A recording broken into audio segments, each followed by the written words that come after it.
Logan lived alone where the grasslands thinned and the open prairie began to breathe. His cabin sat at the very edge of the settlement, built from rough-cut pine logs, darkened by sun, wind, and years of honest weather. It wasn't pretty, and it wasn't meant to be. The walls were straight, the roof low and solid, the door hung true.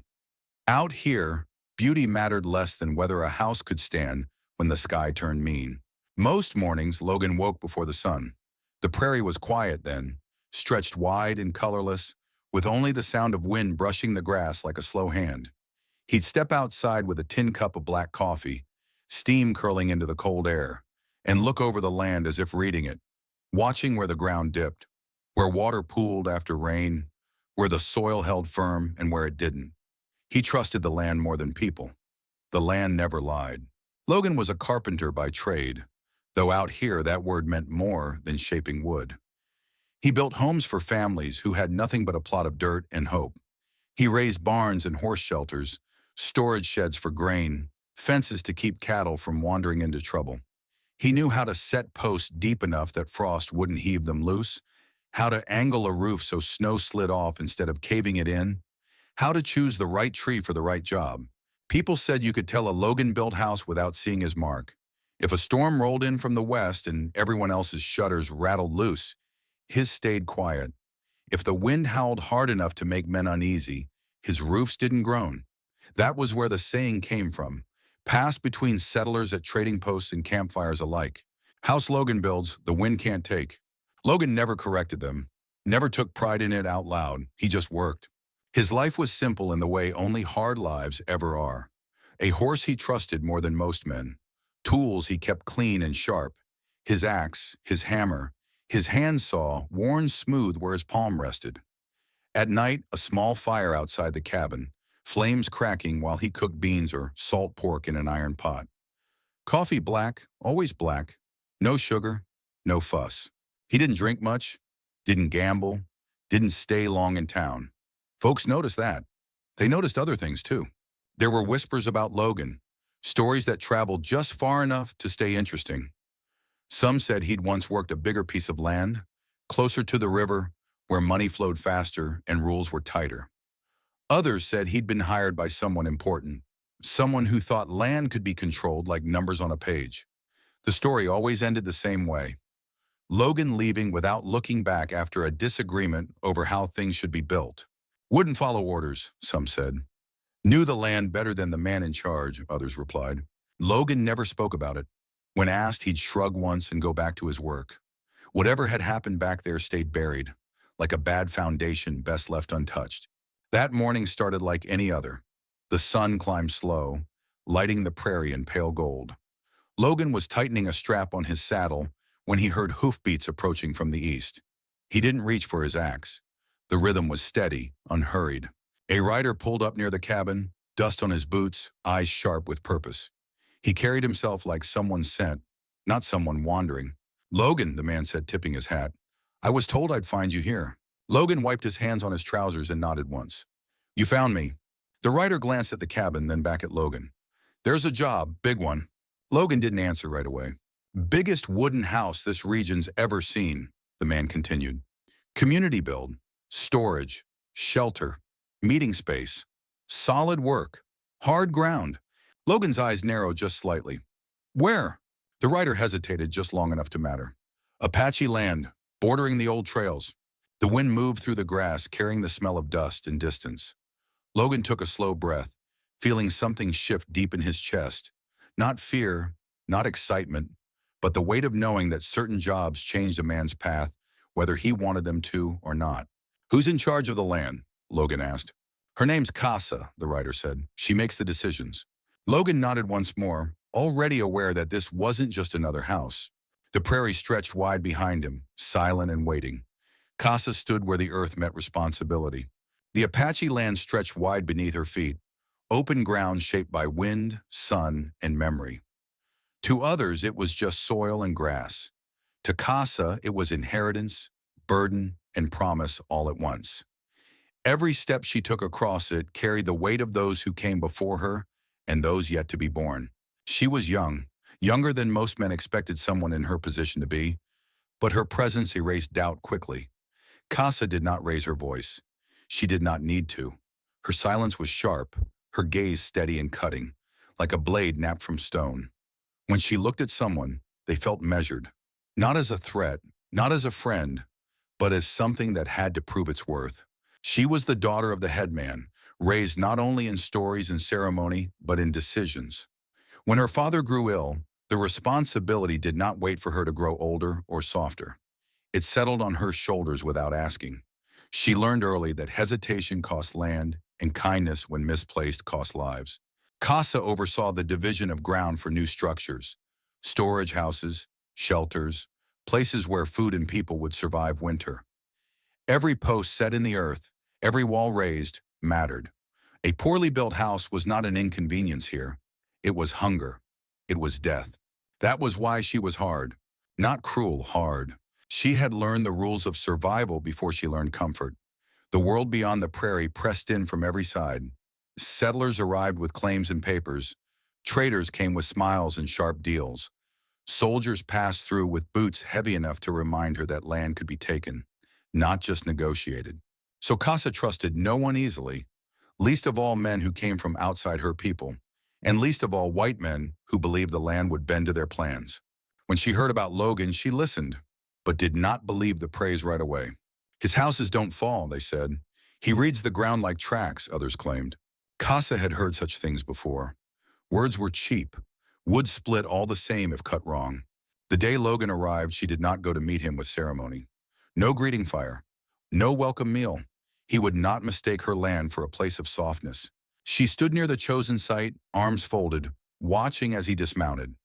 He was quiet, taller than she expected, with hands that looked like they belonged to the tools he carried.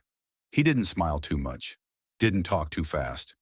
That earned him a moment longer of her attention than most. He waited. That, too, she noticed.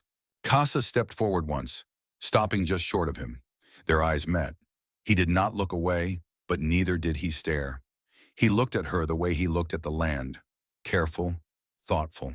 She did not offer her name. "There will be no changes," she said instead. Her voice was calm, low, carrying authority shaped by necessity, not pride. "You will build exactly as I tell you. No greeting, no explanation, no room for debate." Logan studied her for a brief second, then nodded once. "All right," he said. That was it. Casa turned away, already walking back toward the settlement. If he followed, good. If he left, better to know now. Men who couldn't obey didn't last long here. For the rest of the day, she watched from a distance as Logan worked. He moved slowly at first, circling the site, kneeling to touch the soil, pressing it between his fingers. Casa frowned. That wasn't part of the instructions. She almost stepped in. Almost. But something in the way he paused, in the way his brow tightened, made her stop. By late afternoon, the wind rose hard and fast, sweeping across the open ground. Dust lifted. The tall grass bent low, whispering warnings only the land itself understood. Logan stood still in it, coat pulled tight, eyes narrowed toward the horizon.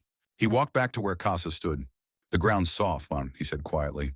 Not accusing, not challenging, just stating truth. Too soft for the old way. Casa's jaw tightened. "It's how it's always been done." He shook his head once, slow. "The wind's worse out here, and the rain will cut channels straight through this soil. If we build it like before..." He didn't finish the sentence. He didn't need to. Casa followed his gaze to where the land dipped just enough to matter. She felt it then. The faint, unwelcome twist in her chest. The kind that came when certainty cracked. Behind her, the prairie groaned under another gust. Casa said nothing. But Logan already knew. If built the old way, the house would not stand. Logan did not rush into cutting wood. The morning after his first walk across the site, he rose before dawn and returned to the land alone. The prairie was still half asleep, wrapped in pale light and low wind, the kind of quiet that made every sound matter. He knelt where the main supports were meant to stand and pressed his palm into the soil. It gave way too easily. That was the first sign. He dug deeper with a short-handled shovel, careful and slow. The earth beneath was dark and damp, packed loosely, holding water where it shouldn't. Logan frowned. He followed the slight slope of the ground with his eyes, tracing where rain would run when spring storms came hard and fast. He'd seen this before. Land that looked strong on the surface but moved like sand once the water found its path. By mid-morning, his boots were caked with mud. He stood back, wiped his hands on his trousers, and exhaled through his nose. If they built the house the old way, it wouldn't last. Spring floods would undercut the posts. The wind would worry the joints loose. It might stand through one season, maybe two, but not the kind of winters that came across this stretch of land. Not with the weight this building was meant to carry. When Casa arrived, she found Logan stacking stones he'd pulled from a nearby rise. "Yeah, what are you doing?" she asked. He looked up, measured his words, then spoke plainly. "Checking what'll hold." She stepped closer, eyes narrowing as she surveyed the shallow pit, the damp soil. "You were told how this is built." "I know," Logan said, "and I'm telling you it won't stand." That did it. Casa straightened, her posture rigid, like a line drawn in the dirt. "This land has held our houses for generations." "And the land's changed," Logan replied. His voice was calm but firm. "The ground's softer. Water's cutting new channels. The wind's stronger out here than where your older structures were raised." "That doesn't matter," she said sharply. "We don't change the way things are done because an outsider thinks he knows better." Logan gestured to the soil. "This isn't about knowing better. It's about knowing now." She stared at him, unreadable. Around them, a few men had slowed their work, sensing the shift. Arguments carried far on open land. Logan continued carefully. "If you sink the posts the old way, the flood will take them. I've seen it, more than once." "And what do you suggest?" Casa asked, though the edge in her voice warned him. "Stone foundation," Logan said. "Set deep, below the frost line. Use rock from the ridge so it doesn't crumble. And the beams, treat them with pine resin. Keeps the water out. Slows rot." Casa's jaw tightened. "That's not our way." "It's a way that works," Logan replied. "This building's meant to last." "It's meant to honor tradition," she shot back.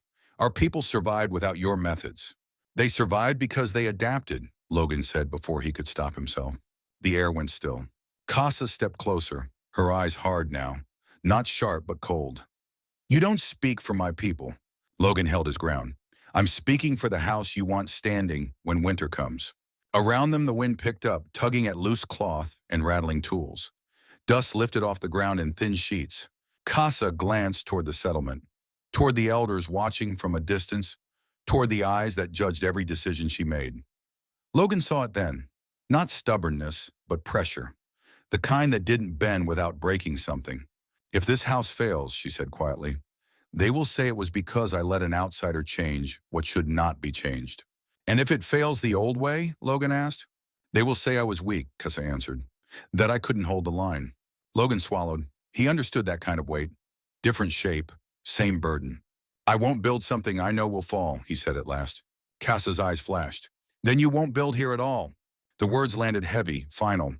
Logan looked past her at the open ground, already imagining the structure rising, the way it could stand if given the chance. He looked back at her, seeing not just authority, but fear tightly leashed. "I'm not trying to challenge you," he said. "And yet you are," Casa replied. Silence stretched between them, thick as the damp soil beneath their feet. Finally, Casa spoke, her voice low but absolute. "You will build it as I say, or you will leave this land." The wind surged again, bending the grass nearly flat. Logan didn't answer right away, but the ground beneath them already had. Logan stayed. After Casa's words, sharp as a blade drawn clean, he could have packed his tools and ridden out before the dust settled. Plenty of men would have. Pride made for easy exits on the prairie. But Logan wasn't built that way. He stayed because the land was wrong, and because walking away wouldn't change that truth. He told no one his reasons. He simply went back to work. During the day, he did exactly what Casa ordered. He cut the beams to her measurements, set the posts where she marked them, raised walls according to the old ways. He did not argue again, not aloud. But when the sun dipped low and the others drifted back toward their homes, Logan stayed behind. Quietly, he dug shallow trenches along the edges of nearby houses that leaned just enough to worry him. He reset stones beneath sagging corners, packed earth tighter where water had hollowed it out. He fixed what he could without calling attention to it. When the families tried to press coins or food into his hands, he shook his head. "Keep it," he said. "You'll need it more than I will." Word spread the way it always did, low, steady, carried on wind and campfire smoke. Casa heard it before she saw it. At first, she told herself it didn't matter. He was still an outsider, still a man who questioned her authority. But as days passed, she began to notice the small changes.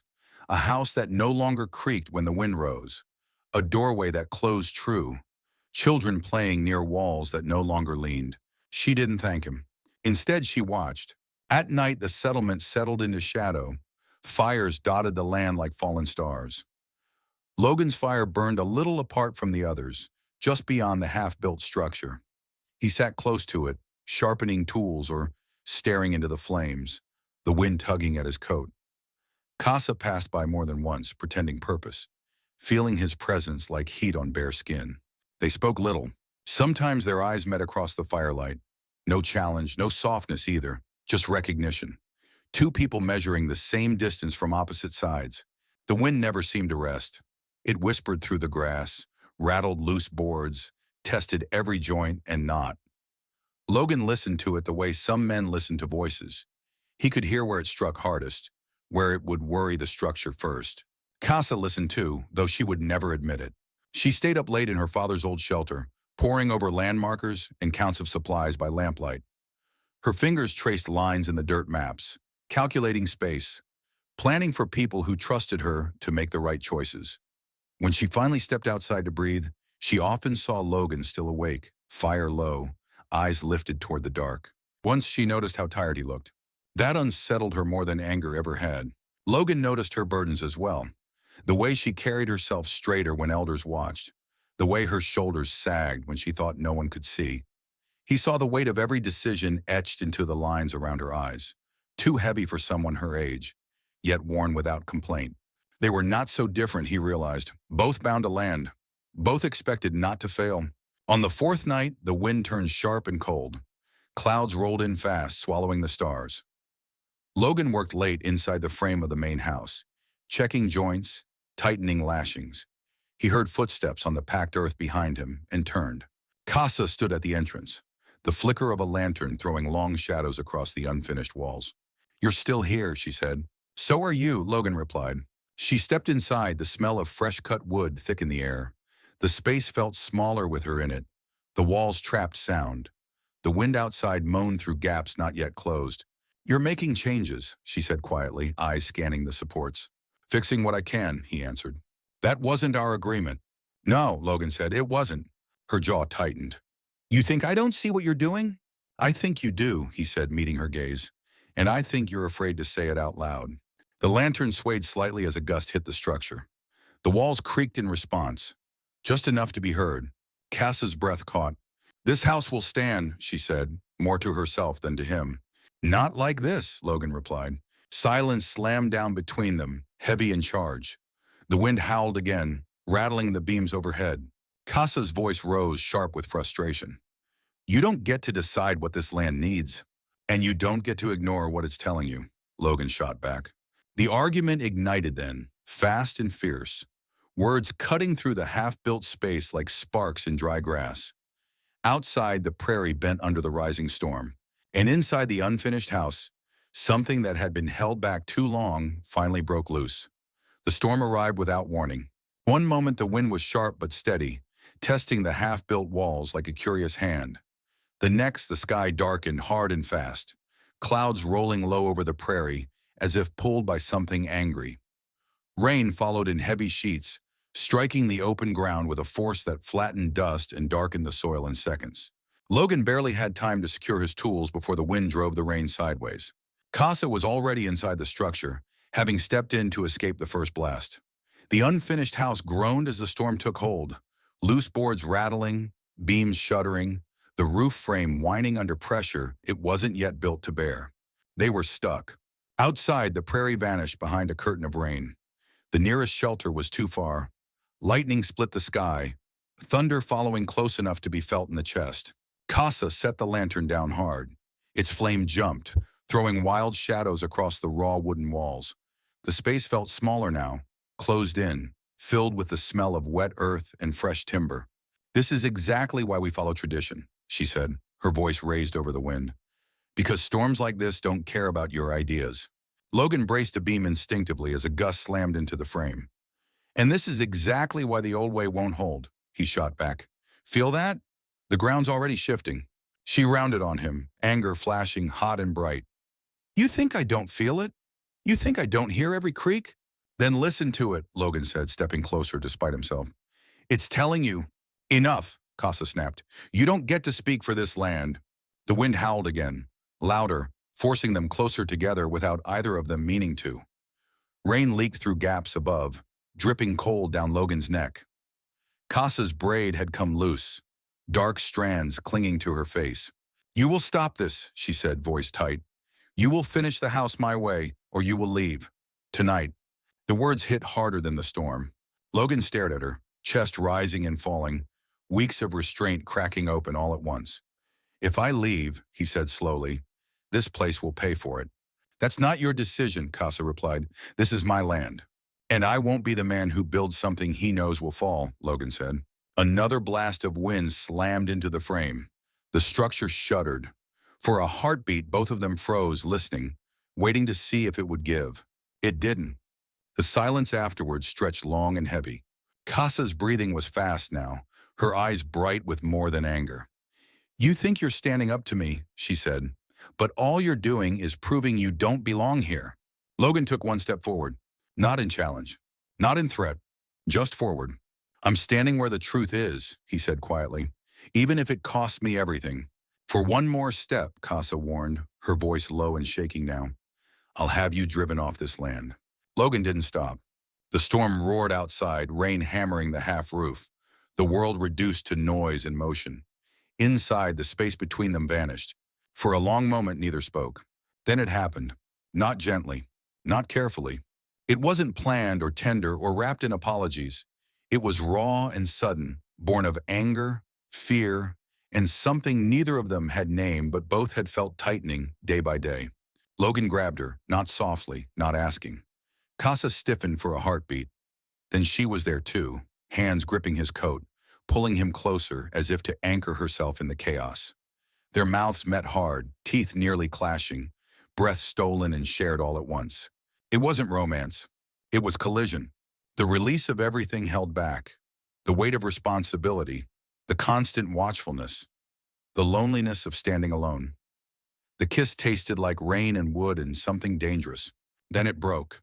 They pulled apart just as sharply as they'd come together, both breathing hard, eyes wide, the lantern flame trembling between them. What did we just do? Casa whispered. Logan didn't answer. He couldn't. The storm seemed quieter suddenly, as if even the wind was listening. Outside, beyond the wall where rain streamed down unfinished planks, a shadow shifted. Someone had paused. Someone had seen. The prairie kept its secrets poorly in a storm. The storm passed, but it left something behind. Not broken beams or flooded ground. Those could be measured, repaired. What lingered was quieter, heavier. The kind of danger that didn't announce itself with thunder. By morning, the prairie looked washed clean. The air smelled sharp, the ground dark and slick. Logan was already awake, fixing what the night had loosened, his movements steady but his mind elsewhere. The memory of the night before sat between him and every thought, unspoken, unresolved. Casa did not come to the site that morning. When she did appear later, she was different. Her posture was the same, her face composed. But something behind her eyes had shifted. The sharp certainty was still there, but now it was wrapped tight around something brittle. She gave orders as usual. She did not look at Logan. That afternoon, a man rode in from the southern trail. He was known in the region, a fur trader, sometimes a hunter, sometimes something closer to trouble. He dealt in skins and rumors, traded in what people wanted to keep quiet. He lingered too long at fires and listened more than he spoke. Casa met him away from the others. No one heard what was said, but when she returned, her hands were clenched at her sides.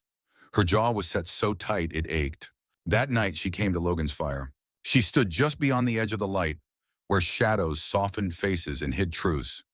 Someone saw us, she said at last. Logan's grip tightened on the tin cup in his hand. He didn't ask who. He says he'll tell the elders, Casa continued, voice controlled but thin. Tell them I broke custom, that I let an outsider cross a line that cannot be crossed. Logan stared into the flames. And if he does, they'll strip my authority, she said quietly. The land assignments, the decisions, everything. The wind stirred the fire, sending sparks upward. He wants you gone, Casa said, or he wants your plans. The drawings, the changes you want to make. Logan looked up sharply.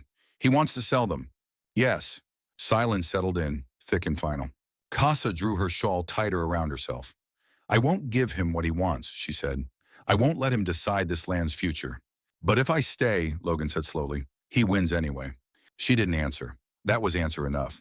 For the first time since Logan had known her, fear broke through Casa's control. Not wild fear. Worse. The quiet kind that stayed hidden so no one else could see it. I can't lose this, she said. If I fall, the land doesn't just fall with me. Others will take it, change it, strip it. Logan nodded. He understood then, fully. This wasn't about a house, or even about them. It was about survival. He stood and walked a few steps away, looking out over the dark prairie. The wind moved through the grass like a warning whispered too late. He thought of the half-built house, of the changes he'd already made quietly, of Casa standing alone against pressures she could never afford to show. He thought of what staying would cost her. When he turned back, his decision was already made. I'll leave, he said. Casa's breath caught. Logan! I won't give him the plans, Logan continued. And I won't let him use me to break you. If I'm gone, he loses his leverage. Her eyes burned. You don't have to do this. Yes, Logan said gently. I do. The fire popped, collapsing inward. I won't say why, he added. I won't make noise. I'll just go. Casa swallowed hard, pride and grief warring on her face. She reached for him, then stopped herself. They'll think you ran. Logan gave a small, tired smile. I can live with that. The prairie stretched wide and uncaring around them. Decisions here were never kind, only necessary. Before dawn, Logan packed his tools. He left no note, no explanation. Just empty space where he'd been. By the time the sun rose over the grasslands, the carpenter was already riding away, carrying silence behind him like a shadow. Logan left at first light. The prairie was pale and quiet, the kind of morning that made a man feel smaller than his thoughts. Dew clung to the grass. The wind hadn't fully woken yet. He saddled his horse without sound, every movement deliberate, practiced. There were no goodbyes to make, no words that wouldn't do more harm than good. He didn't look back at the half-built house. If he had, he might not have left at all. By the time the sun cleared the horizon, Logan was already riding west, the settlement shrinking behind him until it became nothing more than a darker line against the land. To anyone who watched from a distance, it would look like another man giving up, another outsider who couldn't hold his place. Only Logan knew the truth. The days that followed blurred into work and dust. He took jobs where he could find them, no questions asked, no names exchanged beyond what was necessary. He built horse shelters for ranchers who paid in coin or food. He chopped timber in cold stands of pine where the trees creaked like old men in the wind. Some nights he slept under canvas, others beneath the open sky, boots still on, tools close at hand. It was hard work, honest work, but it was lonely. Logan spoke little, kept moving. When men asked where he came from, he said only, East. When they asked why he left, he shrugged. The prairie taught men not to press too hard. At night, he sat by small fires, hands wrapped around tin cups, listening to the wind move through unfamiliar grass. He thought about the land he'd left, the way the soil felt under his fingers, the way the beams groaned before the storm. He wondered if Casa stood at the edge of the site sometimes, staring at what might have been.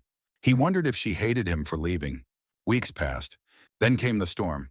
It swept across the region hard and fast, the kind that bent trees and tested every joint in every structure. Logan was camped near a logging trail when it hit, his tent shuddering under the rain, stakes straining in the softened ground. He spent the night awake, bracing canvas and waiting for the wind to decide his fate.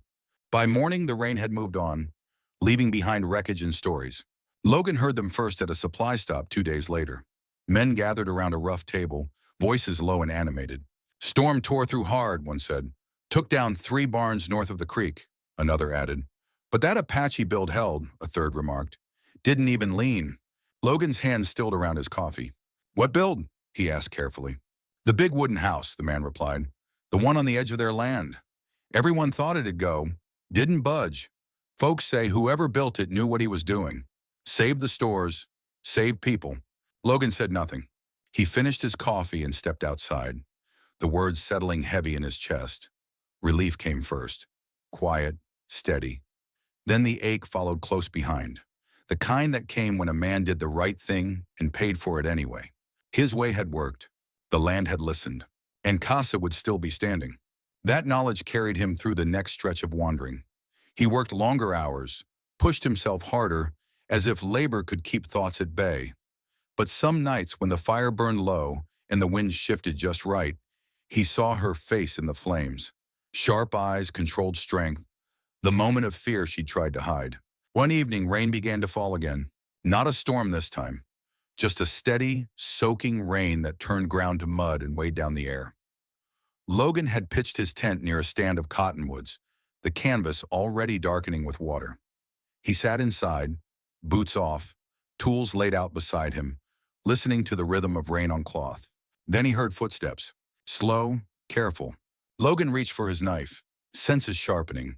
The prairie didn't often bring visitors after dark, and never without reason. A shape stopped just outside the tent. For a long moment, there was only the sound of rain. Then a knock came, soft, deliberate. Logan froze. No one knocked on a tent unless they knew who was inside. "Logan," a voice said through the rain. His breath caught. The rain kept falling, the canvas trembling under the weight of it.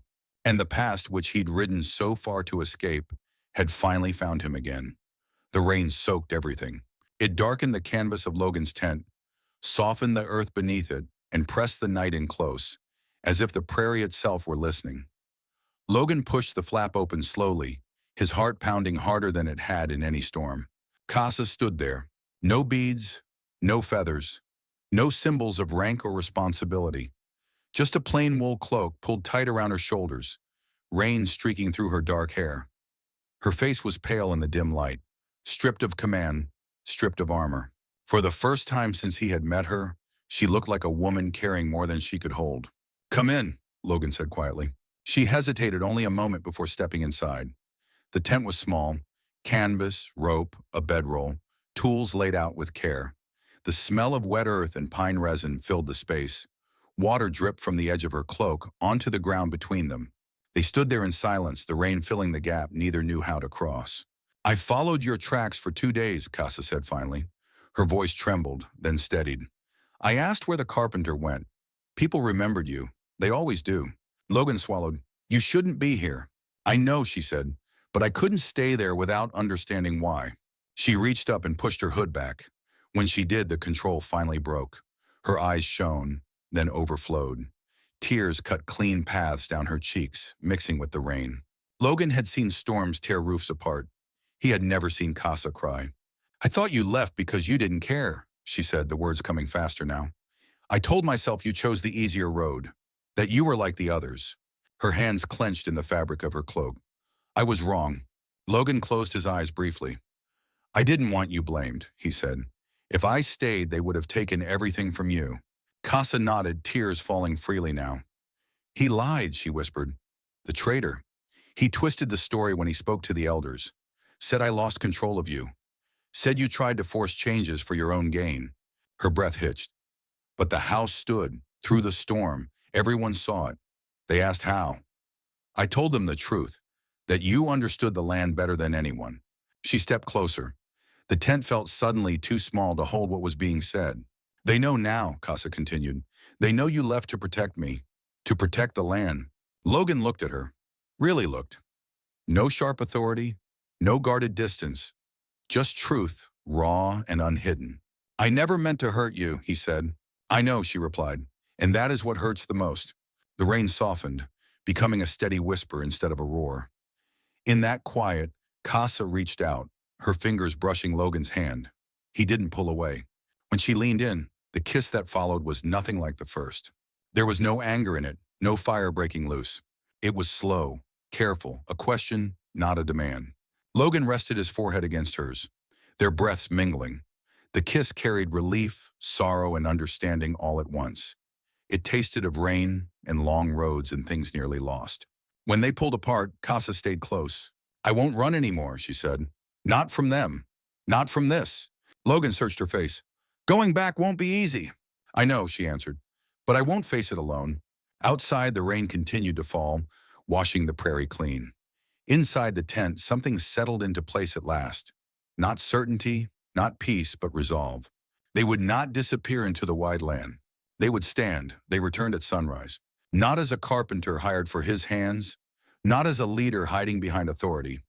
They came back as two people choosing to stand where the land was hardest, because that was where it mattered most. The prairie greeted them without ceremony. Grass bent under the wind.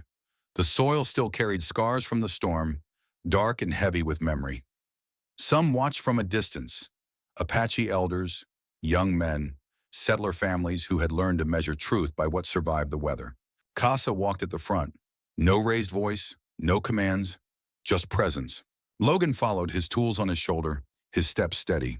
He felt eyes on him, curious, wary, hopeful. He did not bow his head. The first work they did was not grand. They repaired what had cracked, reinforced what had held. Logan showed where stone needed to go deeper, where timber had to be set against both wind and water. He explained without boasting, using his hands more than words.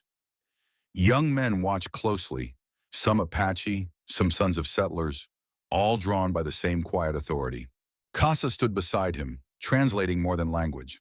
She listened to concerns. She carried questions between camps. She reminded both sides that land did not choose who walked on it. It only judged how they treated it. Where suspicion once lived, she planted patience. Slowly, work replaced fear. They built shared barns where grain and tools could be stored for any family that needed them. They raised smaller houses along the edge of the settlement, strong, simple structures meant to last through hard winters. Logan taught how to read the ground before cutting into it, how to listen for what the earth allowed. For the first time, hands from different worlds worked the same beams. The trader returned once, riding in with his usual half-smile, expecting silence and advantage. He did not get either. Casa called the village together. In the open air, with wind tugging at cloaks and dust curling around boots, she spoke calmly. She told them about the threat, about the lies, about what had been demanded in secret. Logan stood beside her, saying nothing, letting truth do the work. The trader tried to laugh it off. Then others spoke. A young man told of overheard bargains. A settler described plans offered for sale. The storm-scarred house stood behind them, unmoved, undeniable. By the time the trader left, it was without allies. Casa's authority did not need to be declared. It was simply there again, solid as stone set deep. Her honor restored not by words, but by what the land itself confirmed. As weeks passed, the settlement changed. Children played between buildings meant to shelter everyone. Fires burned where stories were shared across lines once held firm. Logan worked from dawn to dusk, his voice rough with teaching, his hands steady with purpose. Then when the others were finished, he chose a final site. A rise just beyond the main path. Ground that drained clean. Wind that tested without punishing. "This one's yours?" Casa asked softly. "For us," Logan replied. He built it slower than the rest. Thoughtfully. Every beam placed with care. Every joint made to endure not just storms, but time. Casa helped, carrying wood, learning the weight of each decision. When the frame stood complete, Logan stepped back, wiping his hands on his trousers. The prairie stretched wide before them. Behind them stood everything they had rebuilt. And ahead, a home not borrowed, not temporary, but chosen. The house stood alone against the open prairie. Not large, not decorated, just clean lines of timber and stone, its walls catching the late light of the setting sun. The grass bent around it, the wind tested it, and still it stood, quiet, certain, unafraid. It was the kind of place that didn't announce itself, the kind that endured. Logan rested his hand against one of the beams, feeling the grain beneath his palm. He had set that post deep, far deeper than most would bother. Stone beneath soil, patience beneath strength. Every choice made with the same care he had once reserved only for survival. Casa stood beside him, watching the horizon. From here, the land stretched wide and honest. No borders marked in anger, no lines drawn in fear. Just earth, sky, and the slow promise of time. "It's finished," she said. Logan nodded. "It'll hold." Casa smiled faintly. "You always say that." "And it always does," he replied. They stepped inside. The space was modest. A single main room, a hearth built from river stone, windows placed to catch morning light and evening calm. No excess. Nothing wasted. Every part meant to be lived in. Logan set his tools down for the last time. He didn't kneel. He didn't reach for a ring or make a show of the moment. Out here, Promises meant nothing unless they could withstand weather and years alike. He turned to Casa, his voice steady but low. I don't have gold, he said, and I don't have a name that carries weight everywhere. Casa met his eyes, her expression calm, open. But I know how to build, Logan continued. I know how to set foundations that don't shift when the storms come. I know how to mend what cracks and stand when it would be easier to walk away. He gestured to the house around them. This is how I speak best. Silence filled the room, not empty but full. I can't promise an easy life, and he said, but I can promise to keep the roof over us standing, to stay when the wind turns, to build again if ever we must. Casa's breath caught just slightly. I'll build with you, Logan finished, for as long as these hands can lift a beam. For a long moment she said nothing. Then Casa stepped forward and placed her hand over his, pressing his palm to the wood of the house itself. I was taught that land listens, she said quietly, that it remembers who honors it and who does not. She looked around the room. This place knows you. Her voice softened. And I know you stayed when leaving would have been safer. You chose silence to protect me. You chose patience when force would have been easier. She lifted her gaze to his. Yes, the word was simple. It carried everything. Outside, the wind moved through the grass again, testing the walls, circling the house as it always would. The structure did not shift. The beams did not creak. The prairie accepted it. As dusk settled, they stood together in the doorway, watching the land darken into rest. Fires flickered in the distance, signs of life continuing, of a future not divided, but shared. The house did not promise perfection. It promised endurance. And in that quiet moment, the truth settled as deeply as any foundation. A house stands because its roots are deep. A person stays because the heart is wide enough. The wind passed. The house remained.